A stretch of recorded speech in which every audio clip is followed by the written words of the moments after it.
Every single day, modern couples deal with a massive mountain of relationship stress. We worry about swiping on the right dating apps, surviving awkward family dinners, saving up thousands of dollars for a single wedding day, and navigating the absolute nightmare of a messy divorce.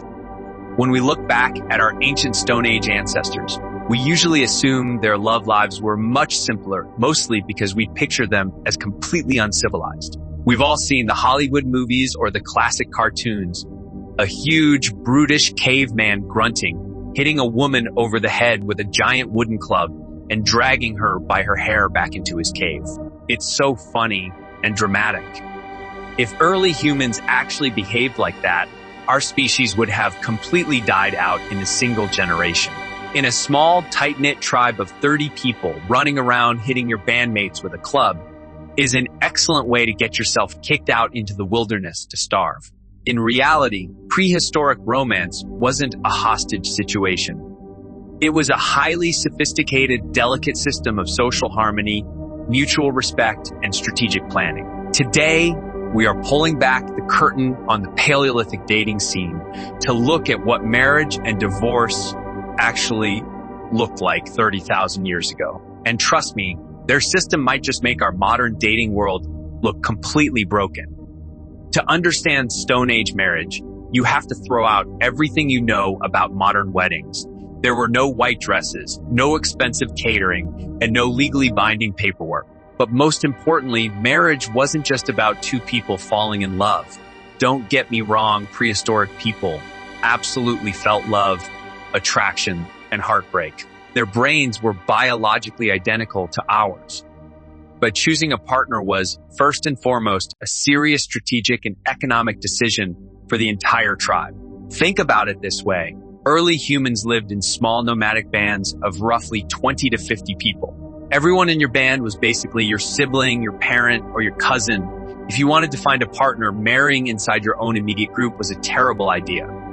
Ancient humans might not have known about modern DNA, but they absolutely understood the dangerous genetic risks of inbreeding. So how did you find a spouse? You looked outward. Marriage was the ultimate tool for forging intertribal alliances. Throughout the year, different nomadic bands would meet up at seasonal festivals near rivers or valleys to trade tools and share information.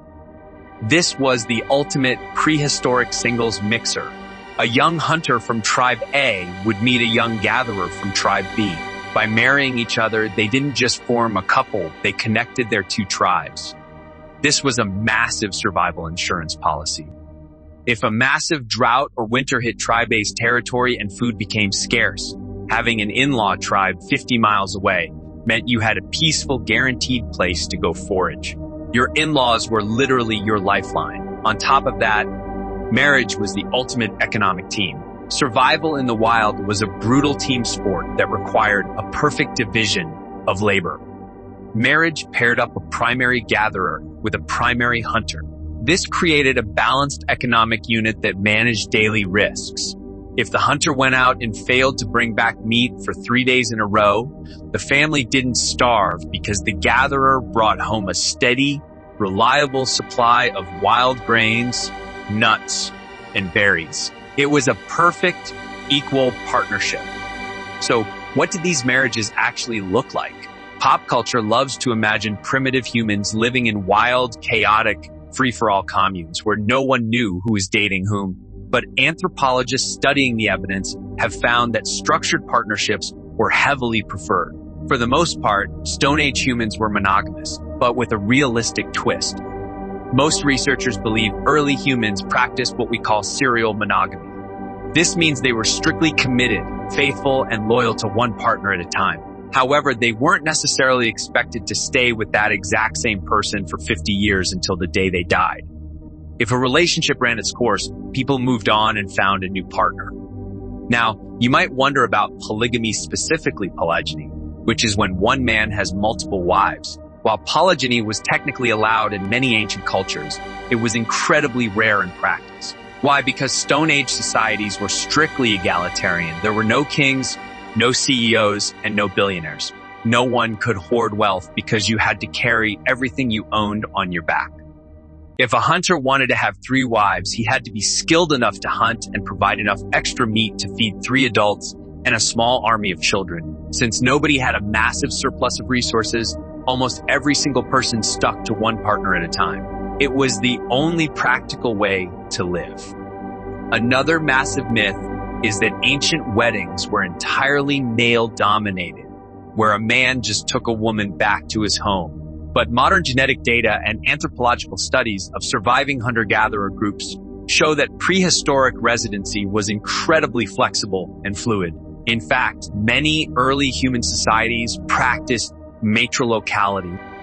This is a fancy anthropological word that means when a couple got married, they went to live with the bride's family and tribe, not the groom's. In many cultures, a young man had to perform what is known as bride service. When he wanted to marry a woman, he would pack up his tools, leave his birth tribe, and move in with her family for a few months or even a few years. During this time, he had to hunt for her parents, build shelters for her relatives, and prove to the entire group that he was a hard-working, reliable provider who wouldn't be a burden to the camp. Once he passed this extended vibe check, the couple had the freedom to decide where they wanted to permanently live. They could stay with her tribe, move back to his tribe, or move back and forth depending on where the hunting and gathering was best that season. Women held an immense amount of social power and independence, and their family connections were fiercely protected. But what happened when the romance fizzled out? What if Grog and Uma realized they just couldn't stand each other anymore? This is where the Stone Age completely beats the modern world. In prehistoric hunter-gatherer societies, divorce was generally easy, common, and incredibly low drama. It carried almost zero social stigma. First of all, there were absolutely no property disputes. Because nomadic people were constantly on the move, they didn't own real estate. There were no houses, no land deeds, and no shared bank accounts to fight over. A woman owned her personal clothing, her weaving tools, and her gathering baskets. A man owned his personal weapons and stone tools. If a couple decided to split up, there was no court case. One person simply packed up their minimal gear, walked across the camp, and moved into a different shelter or headed back to their birth tribe.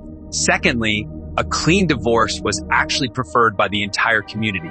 In a small band of 30 people trapped together in a camp during a long, harsh winter, a toxic, constantly arguing couple was a literal safety hazard. Bad vibes and loud arguments destroyed the team chemistry needed for survival. If a couple lost their spark, or if a partner turned out to be lazy, unfaithful, or abusive, the tribal elders actively encouraged them to separate to keep the peace. Finally, there was no stressful custody battle over the children. In hunter-gatherer societies, children were raised communally by the entire band. This is where the old phrase, "it takes a village to raise a child," comes from. Because aunts, uncles, grandparents, and neighbors all shared the responsibility of babysitting, feeding, and teaching the kids. A parental breakup didn't leave a single parent stranded or broke. The tribe automatically continued to care for and protect the children, regardless of whether the parents were sleeping in the same shelter or not. Everything we've talked about today, the equality, the freedom, the easy divorces, completely changed around 12,000 years ago during the agricultural revolution. The moment humans stopped wandering and settled down to farm, marriage changed forever. Suddenly, humans owned permanent houses, plots of land, and herds of livestock. They had valuable property to pass down to their children. To ensure that a man's land went to his actual biological heirs, societies began heavily policing relationships. Women lost their nomadic freedom and independence. Divorce became incredibly difficult and shameful, and marriage turned into a strict legal contract about property rather than a cooperative partnership. When we look back at the Stone Age, we shouldn't romanticize it as a flawless paradise. Life was still physically dangerous and medically brutal. But emotionally and socially, our ancestors understood something beautiful. They knew that human relationships function best when they are built on teamwork, equality, and emotional honesty. So, the next time you feel overwhelmed by the complexities of modern dating, take a deep breath and remember your ancient roots. We are still the exact same social primates who just want to find a reliable partner to share our food with, make us laugh, and help us survive the winter. Thanks for watching. If you enjoyed this deep dive into prehistoric love, Smash that like button, subscribe for more history videos, and go tell your campmate you appreciate them. See you next time.